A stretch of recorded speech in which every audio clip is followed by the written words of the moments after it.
Olá, todo mundo! Eu sou Luffy Steffen e estamos de volta com o Naftaluf. Pois é, na semana passada a gente reestreou, né? Quer dizer, estreou a temporada 2024 do programa, comemorando 5 anos do canal.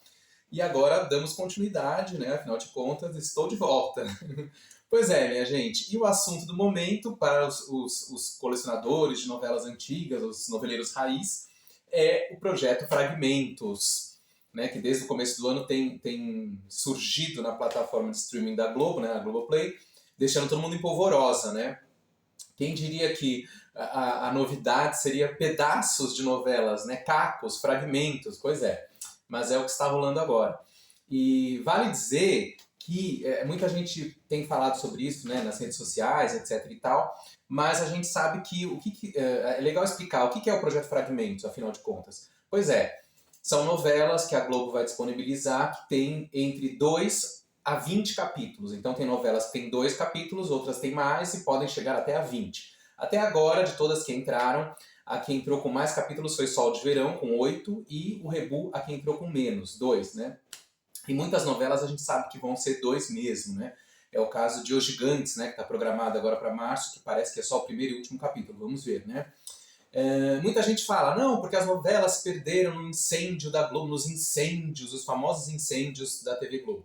Na verdade, essa coisa do incêndio não é bem assim, porque o último incêndio que aconteceu na Globo foi em junho de 76. Então, obviamente, né, novelas que vão entrar no Fragmentos com poucos capítulos e que terão sido supostamente perdidas no incêndio de 76 são novelas anteriores a 76, claro, né? Até agora, a única que se enquadra nesse perfil é o Rebu. As outras todas são pós-incêndio, o que significa que as novelas não estão inteiras, não porque foram queimadas no incêndio, mas sim porque a emissora não guardou, não preservou, né? Ou seja, a famosa história de que a emissora reutilizava as fitas, né? Regravava para gravar as novas produções da casa. E isso, pelo que durante muitos anos isso foi um boato, né? As pessoas falavam, a Globo regravava as fitas. Pelo jeito agora mostrou-se que era verdade esse boato, né? Provavelmente até 85, né, até 1985, existia essa prática de regravar as fitas. É por isso que essas novelas que estão surgindo no Fragmentos estão em fragmentos, né? Porque as fitas foram reaproveitadas, então não existe mais a versão integral. A partir de 85, a gente entende que as novelas estão inteiras, porque tudo que tem entrado, né, tudo que passa no Viva ou entra na Globoplay, na íntegra, geralmente são coisas de 85 para frente, com algumas exceções, né, coisas anteriores que ficaram preservadas, né, uma coisa ou outra. Então, o projeto Fragmentos está aí, né, para o que der e vier. Vale dizer que há um ano atrás, no começo de 2023, eu fiz meu primeiro programa na Naftaluf de 2023, foi um programa em janeiro, né, do ano passado, em homenagem aos 50 anos de estreia da novela Bem Amado, que estreou em janeiro de 73. E ali eu dizia que o Bem Amado, embora esteja inteira na Globoplay, eu já tinha assistido a versão box de DVDs, em 2013, né, quando ela foi lançada, e depois eu não quis assistir inteira no streaming. Então eu assisti só o começo e o final, assim, a primeira semana, a última semana, e pronto, gravei um vídeo para o canal e tá ticada essa novela, ou seja, não vou assistir inteira. Por quê? Porque não dá tempo, né? A gente tem que acabar escolhendo quais novelas, pelo menos eu sou assim, né? Quais novelas eu vou querer ver inteiras e quais eu vou assistir em fragmentos. Então, várias que estão inteiras no streaming eu vou assistir nos meus particulares fragmentos, ou seja, primeira e última semana. E aí gravo um vídeo aqui para o canal e fim de papo. E as que estão entrando pelo projeto Fragmentos, aí é ótimo, porque já entra em fragmento mesmo, então pronto, é só assistir o que tem e fim de papo também. Ou seja, a vida pode ser mais prática, né? Então, vamos lá. E eu vou comentar os fragmentos, então, em ordem cronológica de novelas, né? Na ordem cronológica com que as novelas foram originalmente produzidas. Então, no programa de hoje, começando com O Rebu, né? Exibida entre novembro de 74 e maio de 75. Bom, o Rebu faz parte, né, da incrível galeria de novelas das 10, as famosas novelas das 10 da noite da Globo nos anos 70. Pois é, e as novelas das 10 entraram para a história como novelas tensas, densas, né? Eu mesmo, essa é uma classificação minha, né? As novelas tensas das 10 da noite. Naquela época, a Globo tinha esse horário das 10, que era um horário mais tardio, né? Vale lembrar, era outra época. Hoje em dia, 10 da noite é praticamente de dia, né? Porque as pessoas dormem mais tarde. Mas, na época, às 10 da noite era um horário meio avançado, né? Então, as pessoas, né? Muita gente já tinha ido dormir, não assistia televisão, sei lá. Então, às 10 da noite era um horário reservado para novelas bastante sofisticadas, né? Novelas, enfim, com um refinamento de texto, com temas polêmicos, inclusive porque, na época, ainda vivíamos sob a ditadura militar e, inclusive, com censura sobre os meios de comunicação, né? Claro. Então, o horário das 10 ficou um horário bem chique, né, para a Globo, de novelas intelectuais, a palavra seria essa, né? Não por acaso escritas por autores que vinham do teatro, né, geralmente, né, autores dramaturgos respeitados no teatro. Então, se você pega as novelas das 10 durante toda a década de 70, né, os autores são quais? Dias Gomes, Braulio Pedroso, Jorge Andrade e Walter Jorge Durst, todos nomes, né, finérrimos, né, da intelectualidade brasileira, dramaturgos respeitados, premiados, eruditos, geralmente de esquerda, né, autores comunistas assumidos, como é o caso do Dias Gomes, né, e vindos do teatro, dessa raiz teatral. Embora o Braulio Pedroso fez sucesso, teve uma peça premiada no teatro, mas ele estava ligado ao cinema também e à própria televisão, né, porque tinha feito o Beto Rockefeller na TV Tupi, a grande novela revolucionária. O Dias Gomes, um homem de teatro, Jorge Andrade também, dois dos maiores dramaturgos do Brasil até hoje. E o Walter Jorge Durst também tinha um passado com o cinema e principalmente um pioneiro da própria televisão, né? Desde o início da TV no Brasil, fazendo TV de vanguarda, os teleteatros, etc. Então é um time de autores que ficava relegado, não, ficava reservado para as novelas das 10 e não faziam novela das 8, por exemplo. Né? O Dias Gomes quase fez em Roque Santeiro, né? Era o momento que ele ia passar para o horário das 8. A novela foi proibida, como sabemos, e ele voltou para o horário das 10, né? Depois que acabou essa fase das novelas das 10, que eu classifico como as novelas modernas das 10 da Globo, a partir de Verão Vermelho, 69 e 70, do Dias Gomes, até Sinal de Alerta, 78 e 79, também do Dias Gomes.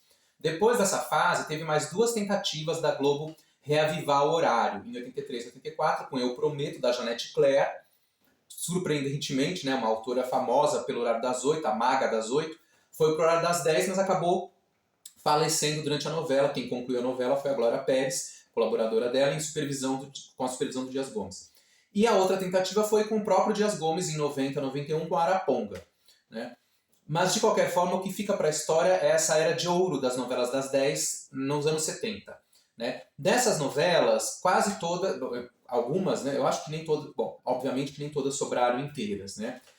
As que estão inteiras, o Bem Amado, que já está no streaming, dizem que o Espigão vai entrar, espero, e em fragmentos temos o Rebu. Provavelmente outras novelas desse horário vão aparecer em fragmentos ou inteiras, e algumas não vão dar as caras em absoluto, como é o caso de O Cafona, O Bofe, Assim na Terra como no Céu, segundo consta, não sobrou nada para contar a história. Mas enfim, então esses autores super sofisticados eram os responsáveis por essas novelas bastante elaboradas para o horário das 10. E, no caso do Rebu, o autor Braulio Pedroso. Então vamos conhecer um pouco mais sobre Braulio Pedroso. Afinal de contas, quem foi Braulio Pedroso? A gente nem quase não fala, não ouve mais falar. Por quê? Porque ele também já morreu há muito tempo. Né? Ele morreu em 1990, aos 59 anos. Nasceu em 31, morreu em 90. Então, vamos entender um pouco a história do Braulio Pedroso? Bom, aqui no livro do Ismael Fernandes, que é a novela brasileira Memória, sempre Bíblia, né? Tem uma mini bio de cada autor de novelas que ele analisa aqui, né? E Braulio Pedroso. Aí ele fala, embora ligado ao cinema, como assistente de direção, montador e crítico, Braulio ganhou respeitabilidade ao escrever para o teatro O Fardão, ganhando o prêmio Molière, um dos mais importantes do teatro brasileiro. Sua estreia na telenovela é revolucionária, escrevendo Beto Rockefeller, um marco na televisão brasileira. Chega à Rede Globo com uma comédia convencional e pouco inventiva. O Cafona, um grande sucesso do início dos 70. Tentou o deboche com o Bofe, sem obter resultados positivos. Em 74 e 75 escreveria sua melhor novela, O Rebu. Em Feijão Maravilha, utilizou a linguagem cinematográfica das chanchadas nacionais dos anos 50. Pois é. Aliás, eu e a torcida do Flamengo estamos esperando ansiosamente por Feijão Maravilha inteira na Globoplay. Dizem que vai vir, né? Assim esperamos. Em 85 e 86, atuou na equipe de criação de texto da Rede Manchete. Escreveu Beto Rockefeller, Super Plá, ambas na Tupi, né? O Cafona, o Bofe, a volta de Beto Rockefeller na Tupi, ele voltou para a Tupi para fazer a continuação. O Rebu, Feijão Maravilha, o Pulo do Gato também adoraria ver, mas acho que deve ser fragmento, né? Parabéns para Você, uma minissérie de 82, também meio polêmica, talvez entre inteira, já que entrou Moinhos de Vento, né? Por que não? E Avenida Paulista, né? Tudo em Cima, de 85, uma minissérie da TV Manchete, né? Com Paulo Castelli, Renata Sorra e Italo Rossi. Na Manchete ele escreveu também o seriado Tamanho Família. E na Globo ele tinha participado da equipe de criação do Plantão de Polícia, aquele seriado de 79, onde outros autores apareceram como Agnaldo Silva. Enfim, o Braulio Pedroso, um autor muito interessante, que marcou época, pouco lembrado hoje, né? Como eu disse, morreu em 90, né, relativamente jovem, com 59 anos, mas deixou sua marca. Bom, e já que a gente está com o livro do Ismael Fernandes na mão, vamos ler também o que ele escreveu sobre a novela, qual foi a resenha dele para o Rebu. Conrad Mahler Zembinski organiza uma festa para recepcionar uma princesa italiana. A noite cintilante da alta sociedade, no entanto, terminaria com um crime passional. Mahler, o anfitrião perfeito... Bom, desculpa, mas eu esqueci de avisar que esse vídeo tem spoilers, né? Se você está vendo esse vídeo e quer assistir aos fragmentos sem spoilers, então pare de ver o vídeo, assista os fragmentos e volta aqui para ver o vídeo depois. Mas se bem que também, no caso dos fragmentos, principalmente do Rebu, todo mundo já sabe, né? E aliás, no Rebu só tem o primeiro capítulo e o capítulo 92, então não tem exatamente muita coisa para estragar. De qualquer forma, quem não quiser, pule o vídeo. Porque eu vou dar spoiler agora, tá? Então vamos lá. Conrad Mahler, o anfitrião perfeito, quebra sua rotina festiva e ardilosamente mata a jovem Silvia, Beth Mendes, por ciúmes do seu relacionamento com Cauê, Busa Ferraz, um garotão carioca que vivia sob a sua proteção. Excepcional criação, elenco e produção. A novela inteira foi a duração da festa, numa sequência de cenas sem ordem cronológica e sem simultaneidade. Sua ação foi dividida em 3 fases. O presente, a investigação do crime, o tempo da festa, o mais atuante, e as informações posteriores de cada personagem. O problema é que cada um levou a recepção. Na verdade, essa parte aparecia em flashbacks, né? Mostrando coisas que aconteceram antes da festa. Última novela de Zembinski, numa caracterização inesquecível, mas o maior vitorioso foi o autor Braulio Pedroso, que num trunfo de ouro fez uma trama policial onde perdurava não apenas a indagação quem matou, mas também quem morreu. Rede Globo, 10 da noite, de 4 de novembro de 74 a 11 de abril de 75. Eu falei maio aquela hora, mas era abril. Aqui também temos um souvenir bem interessante. Um especial da revista Contigo, publicado em 1995. Esse aqui é o volume 1, a história das grandes novelas, de 63 a 77. Não está dando reflexo aqui, né? Mas deu para ver. E aí tem o Rebu, né? Uma página belíssima com o Rebu aqui, que é... Ó, aqui a gente tem umas fotos, tá ruim, né, de ver, tá meio branco, estourado. Mas tudo bem, dá para ver alguma coisa, né? Aqui temos uma foto belíssima de Busa Ferraz e Beth Mendes na piscina, Zembinski, Isabel Ribeiro e José Leogói. E aqui eles comentam um pouco de tudo isso que a gente já sabe, que a gente já falou, né? Pois é, e vendo o Rebu, né, esses parcos capítulos que chegaram até nós, o capítulo 1 e 92, eu fiquei pensando na relação interessante entre o Rebu e 2 autores de novelas bastante interessantes também, que gostam de tramas policiais e que são cinéfilos de carteirinha. Estou falando de Silvio de Abreu e Gilberto Braga. O Silvio de Abreu, 20 anos depois do Rebu, realizou uma espécie de quase uma homenagem ao Rebu com a novela A Próxima Vítima, novela das 8, 8h30, 9, sei lá, na época, em 95, que era uma novela que, claro, uma novela maior, cheia de tramas diferentemente da novela O Rebu, mas no Rebu a gente tem a famosa marca, né, de quem matou e quem morreu. Minha próxima vítima era quem matou, né, quem matava, e quem vai morrer, porque as pessoas iam morrendo e não se sabia quem seria a próxima vítima, né? Então acho interessante essa relação, não sei dizer se o Silvio de Abreu se inspirou diretamente no Rebu, mas eu arriscaria dizer que sim, que o Rebu foi uma referência importante para a próxima vítima. E no caso do Gilberto Braga, Gilberto Braga é um dos mais assíduos, né, nessa questão de colocar um assassinato misterioso, quem matou, né, isso desde Água Viva, né, com a morte do Miguel Fragonard, né, e assim por diante, quase todas as novelas dele tem um quem matou. Tinham, né? E no caso do Rebu, eu acho que a obra mais próxima do Gilberto em relação ao Rebu é Labirinto, né? A minissérie de 98, uma minissérie meio irregular, mas que tem um pouco a ver, né? No caso do Rebu, uma grande festa onde acontece um assassinato, e no Labirinto é a festa de Réveillon, né? Onde também acontece um assassinato, né? Mas também eu faria outra relação com o Gilberto Braga. Vale Tudo. Por quê? Porque o Rebu existe uma espécie de um casamento arranjado, né, que seria feito entre o jovem Cauê, papel de Busa Ferraz, e a princesa italiana que é homenageada na tal da festa do Conrad Mahler. Quer dizer, o Mahler, amante do Cauê, articula o casamento de Cauê com a princesa italiana. Em Vale Tudo, como sabemos, César Ribeiro, amante do príncipe italiano Giovanni di Volterra, arma o casamento dele com a Maria de Fátima, amante dele. Então, nos dois casos, Itália, né? Nos dois casos, a gente tem uma questão gay, né? Então, e a coisa do principado, né? Então é interessante essa relação, né?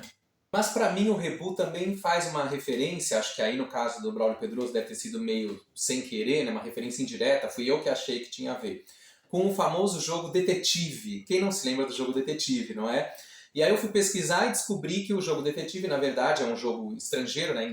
Inglês, né? Foi fundado na Inglaterra, criado na Inglaterra por um cara chamado Anthony Pratt e foi lançado em 1949.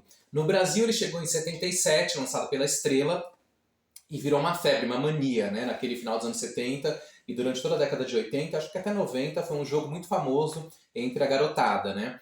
Detetive. Depois teve outras roupagens, outros lançamentos, foi relançado, etc., mas a versão clássica permanece insuperável, né? E o jogo Detetive, já que o jogo no original se chama Clue, que é pista, virou um filme americano em 1985, no Brasil chamado Dos Sete Suspeitos, dirigido por Jonathan Lynn, um filme meio manjado, né, com um elenco maravilhoso, mas que já passou algumas vezes na televisão, inclusive na sessão da tarde, acho que ele chegou a dar as caras em algum momento. Mas em termos de filmes parecidos com Detetive, eu citaria ainda outros dois filmes que para mim são muito mais interessantes que Os Sete Suspeitos. São eles Assassinato por Morte, de 76, e O Detetive Desastrado, de 78. O Detetive Desastrado está aqui, inclusive. Que é uma comédia que eu gosto muito mais desse, inclusive, do que do Assassinato por Morte. Ambos os filmes têm roteiro do grande Neil Simon, que é astrólogo americano, e dirigido por Robert Moore, e com um elenco all-star, né? Entre outros Peter Falk, James Coco, Eileen Brennan, grandes comediantes americanos, né, dos Estados Unidos, fazendo esses filmes. E na verdade todos esses filmes, mesmo Sete Suspeitos e esses dois que eu citei agora, são também automaticamente sátiras dos romances policiais da Agatha Christie, né? Sai tudo dessa mesma raiz. E aí a gente vai ter também um livro brasileiro, um livro infanto-juvenil, A Morte Tem Sete Herdeiros, lançado em 87, escrito por Ganimedes José e Stella Carr, dois grandes autores da literatura infantil e infanto-juvenil dos anos 70 e 80, ambos já falecidos, fizeram esse livrinho muito simpático, que é uma sátira meio bizarra a esses filmes e aos romances da Agatha Christie. Enfim, toda essa salada para falar de O Rebu, porque eu acho que a novela me fez lembrar todas essas obras. Aliás, no capítulo 1, toda aquela parte onde o delegado é informado de quais eram os convidados da festa, né, do Rebu, parece mesmo um jogo de tabuleiro, né? Quando a narração da personagem em off apresenta os personagens pra gente, a câmera vai rodando. É quase uma apresentação de personagens no jogo de tabuleiro. Então também por isso eu fiz essa relação com o jogo detetive. Mas enfim, um outro filme também que surgiu para mim na cabeça com o Rebu foi O Grande Gatsby, na verdade a adaptação do famoso livro do Scott Fitzgerald, grande escritor americano, livro lançado em 1925 e que foi adaptado para o cinema 5 vezes, né? A última em 2013, né, pelo Baz Luhrmann, com Leonardo DiCaprio. Mas eu fico com a versão maravilhosa dos anos 70, de 74, com o roteiro do Francis Coppola, direção do Jack Clayton, que está aqui, com Robert Redford e Mia Farrow, e grande elenco. O Grande Gatsby, para mim, me lembrou muito, o Rebu me lembrou o Grande Gatsby pela ambientação estética, porque embora o Rebu seja uma novela que se passa em 74, 75, quando foi feita, e a moda da época é aquela, mas se a gente reparar bem, nos anos 70 estava havendo um certo revival de anos 20, anos 30, né? A gente tinha filmes como Cabaré e outras coisas, o próprio Grande Gatsby, que foi de 74 o filme, né? Um pouco antes da novela ser lançada, o filme saiu. Então existia um ar de anos 20 e 30 nos anos 70.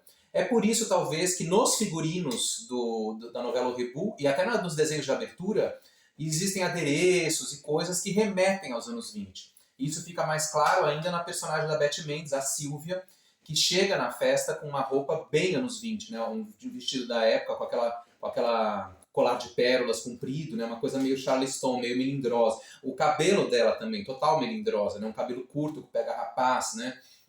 Então, eu diria que esteticamente a novela remete um pouco ao filme O Grande Gatsby, de 74, mas que se passa na melindrosa década de 20. Mas também tem mais uma semelhança, que é o final. Bom, agora vai spoiler sobre o final de Grande Gatsby, né? Mas enfim.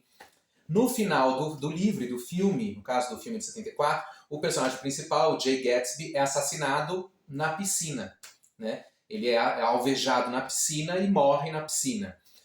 Em O Rebu, como sabemos, a vítima aparece boiando na piscina. Então também essa relação com o Grande Gatsby. Tá aqui, um filme marcante, né? Um clássico do cinema americano. E a luz está muito estourada hoje, né? Eu preciso melhorar essa luz, minha gente. Eu prometo que na próxima eu vou melhorar. Mas falando em corpos na piscina, aí entra outro filme. Gente, quanta referência, né? Pois é. É isso que é uma novela rica e culta, chique de referências, como o Rebu. Não se fazem mais novelas como antigamente. Crepúsculo dos Deuses, de 1950, grande filme do grande diretor Billy Wilder, estrelado por Gloria Swanson, William Holden. Bom, aí o Crepúsculo dos Deuses começa com a famosa cena do personagem do William Holden, mergulhado, morto na piscina, né, sendo visto por uma tomada submarina, e a narração em off do próprio morto, que vai contar para o público como ele morreu, por que ele terminou daquele jeito, morto na piscina daquela mansão. E aí começa um longo flashback, que é o filme inteiro, até chegar nesse final. Então, com essa coisa do corpo na piscina, a gente vê que o Rebu, ao colocar o corpo na piscina, aí eu diria que o Braulio Pedroso conscientemente estava se referindo ao Grande Gatsby e ao Crepúsculo dos Deuses, né?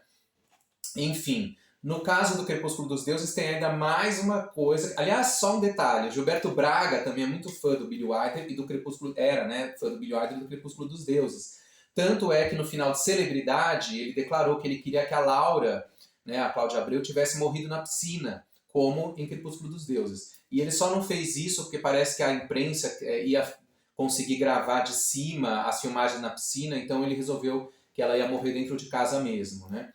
Enfim, mas aí na hora que ela morre aparece, né, uma cena dela com o Michel, o Márcio Garcia, os dois pulando eufóricos na piscina. Então a ligação, a referência à piscina estava lá também. Mas tem mais uma semelhança do Crepúsculo dos Deuses com o Rebu. O triângulo amoroso, de novo, o triângulo amoroso gay, né? De certa forma. Quer dizer, no Rebu é gay, no Crepúsculo não. Mas o triângulo amoroso onde a pessoa que mata a vítima porque a vítima pretendia fugir com uma terceira pessoa, né? Então, no caso do Rebu, o Konrad Mahler mata a Silvia porque ela era o interesse amoroso do Cauê, que por sua vez era o interesse amoroso do Mahler. Em Crepúsculo dos Deuses, a personagem Norma Desmond, né, a enlouquecida atriz decadente do cinema mudo, ela mata o roteirista, né, o Joe Gillis, o personagem do William Holden, porque ele resolve abandoná-la. Ele era praticamente um Michê, tinha virado quase um Michê sustentado por ela, né? Ele quer abandoná-la para ficar com uma jovem roteirista, jovem e bela, por quem ele estava apaixonado. Mas a Norma Desmond não aceita e acaba atirando nele pelas costas e ele cai na piscina e é o fim da história. Ou melhor, o começo, né? Porque o filme começa assim. E falando nessa questão gay, né, tão comentada questão gay de O Rebu, né, muita gente coloca como O Rebu, a primeira novela a tratar da questão gay, lá, lá, lá.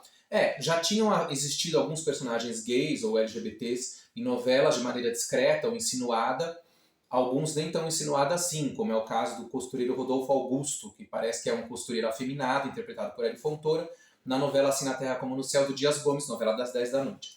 Mas em O Rebu isso fica um pouco mais, digamos que deu para aprofundar um pouco mais a questão, né? Afinal, tudo leva a crer que, para a época, talvez para alguns espectadores não tenha ficado tão claro, porque os códigos não eram tão definidos. Hoje em dia é simples, né? A gente sabe que é isso. Então, Konrad Mahler é um senhor idoso homossexual apaixonado pelo Cauê, um garotão muito mais jovem que mora na mansão e é sustentado por ele. Na verdade, o Mahler seria um personagem gay e o Cauê não, né? Eu não sei se o Cauê é um gay ou um bissexual. Eu diria que nenhuma coisa nem outra, porque na verdade esse personagem se insere também numa longa linhagem de personagens, principalmente do cinema brasileiro, naquela década de 70, que são exatamente assim, rapagões sustentados por gays, geralmente esses gays mais velhos e ricos. A gente vê isso em filmes incríveis como Anjos e Demônios, né, o personagem de 1970, o personagem do Luiz Fernando Iannelli é assim, A Morte Transparente, de 78, onde o personagem do Wagner Montes também é assim, e, entre outros, Nos Embalos de Ipanema, também de 78, dirigido por Antônio Calmon, onde o André de Biasi faz o jovem que explora um gay mais velho, no caso, Paulo Vilas. Os exemplos são inúmeros. Então o Cauê é um personagem meio assim, né? Ele não acho que ele não é gay, ele é um personagem, ele é um rapaz apaixonado pela Silvia e que se deixa levar pelo romance com Mahler para tirar benefícios, né? Ele é sustentado pelo coroa, digamos assim, né?